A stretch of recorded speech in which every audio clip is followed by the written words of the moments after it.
안녕하세요. 저는 뇌전증 진단 7년차, 그리고 MZ세대지만 에네근이라는 별명을 갖고 있는 22살이라고 합니다. 병원에서는 에네근이라는 별명과는 다르게 애기라는 호칭을 받고 있어요. 저를 만나시게 된다면 귀여운 에네근이라고 불러주시면 될 것 같아요.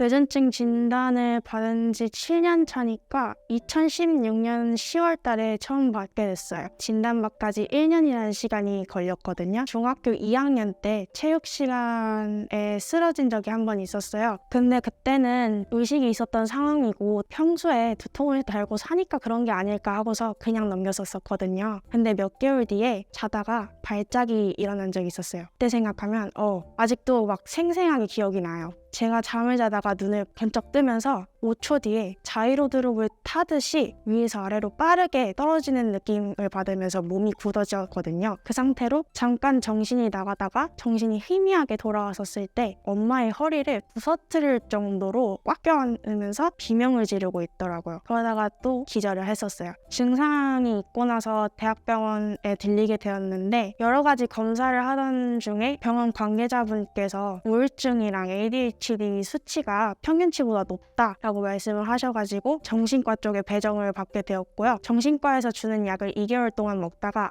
이건 도저히 못 먹겠다 싶어서 약을 중단하고서 평소에 지내다가 갑자기 환각 증세가 다시 나타난 거예요. 이제 부모님께서는 얘를 병원에 보내봐야 되겠다 생각을 하셔서 서울에 있는 대학병원을 가게 되었어요. 진료를 기다리던 도중에 제가 쓰러지면서 응급실로 실려가게 됐고 그렇게 1년을 돌고 돌아서 뇌전증이라는 진단을 받게 되었습니다.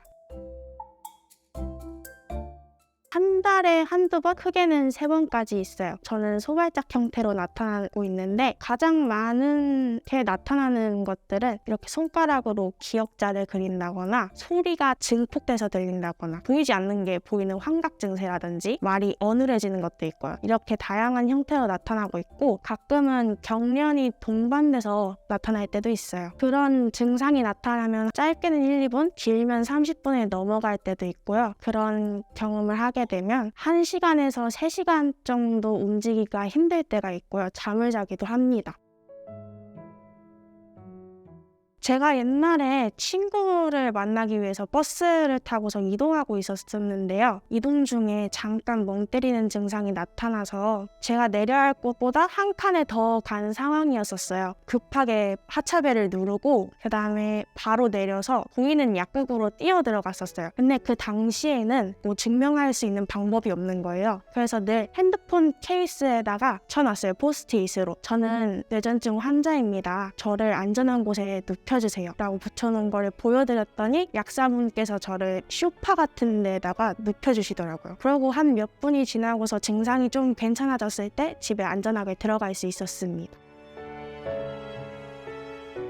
제가 뇌전증 진단을 처음 받았었을 때는 내 주변에 있는 모든 사람들이 내가 뇌전증을 가지고 있다는 것을 좀 알아줬으면 좋겠고 걱정해줬으면 좋겠고 공감해줬으면 좋겠고 이해해줬으면 좋겠다 막 많은 걸 바랬었거든요. 그런 생각을 가지고 있으니까 제가 사회 밖으로 나가지 못하고 스스로를 고립하는 그런 상황에 머물게 하고 있더라고요. 나는 뇌전증 환자여서 운동하기도 힘들어, 잠에서 깨는 것도 힘들고 취업을 할 수는 있을까? 근데 취업을 했었어도 나는 제대로 못할 거야 라는 이런 부정적인 프레임을 씌워놓게 되니까 할 수 있는 게 아무것도 없어지더라고요. 제가 도전할 수 있는 것도 도전하지 못하는 상황까지 가는 거죠. 그때를 생각하니까 과거에 제가 참 마음이 아프네요. 뇌전증 환우분들께 꼭 말씀드리고 싶어요. 뇌전증을 가지고 있다고 해서 무조건 안 된다고 생각하지는 말자. 우리는 스스로를 먼저 이해를 해야 되고 인정을 해야만 앞으로 나아갈 수 있다고 생각을 하거든요. 저도 이 생각을 깨고 나오기까지 꽤 오랜 시간이 걸렸어요. 한 번에 바뀌는 게 더 이상한 거예요.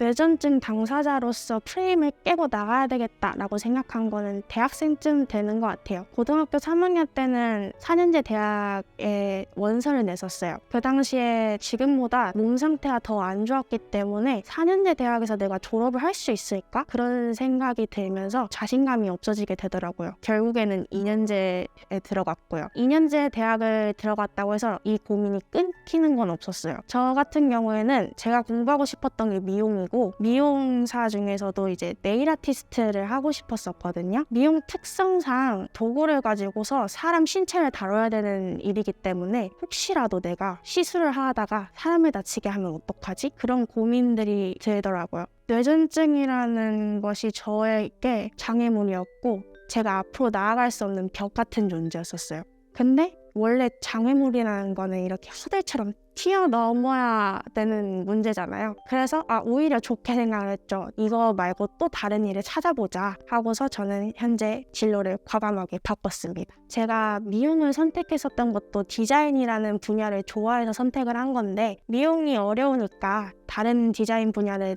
택해보자 하고서 지금 여러 가지를 찾다가 그래픽 디자인이라는 걸 접하게 됐어요. 작업물 만드는 게 재밌더라고요.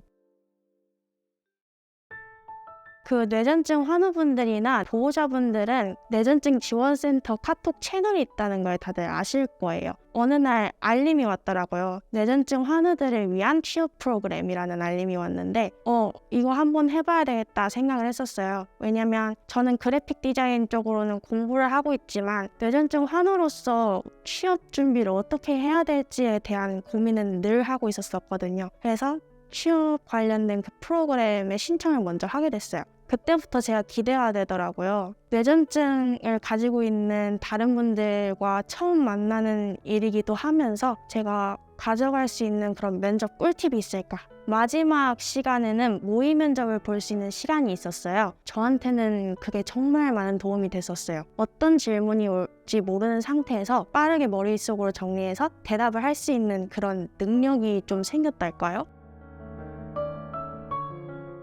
어렸을 때부터 늘 생각해 왔었던 건데, 청소년 뇌전증 환우분들이 진로 탐색이나 진로 체험을 할 수 있는 기회가 좀 더 많아졌으면 좋겠다. 성인 뇌전증 환우분들 중에서도 직업을 갖고 계시거나 공부를 해서 전공을 하시는 분들이 이 친구들을 위해서 강의나 특강 같은 걸 좀 해주셨으면 좋겠다, 이런 생각이 들었어요. 일반적으로 강의를 해주시는 분들과 뇌전증이라는 공통점을 갖고 있는 인생 선배들이 이야기해주는 건 또 다르거든요. 만약에 그렇게 된다면 청소년 친구들도 나 헤어 디자이너 해보고 싶은데 나 할 수 있을 것 같아. 나 사회복지사 하고 싶은데 이런 정보가 있었었네? 하면서 좀 희망이 더 커질 수 있지 않을까. 여러분, 지금 당장은 여러분의 앞길이 막막하게 느껴질 수는 있어요. 하지만 이렇게 또 생각해보는 건 어떨까요? 앞으로 뇌전증을 가지고 살아가는 나에 대해서 알아가는 시간이다. 근데 혼자 알아가지 말고 주변의 가족들이나 친구들, 이런 사람들과 함께 알아가면 더 좋을 것 같아요. 서로 소통하는 걸 많이 했으면 좋겠어요. 무한한 가능성을 갖고 있는 여러분을 응원합니다. 화이팅!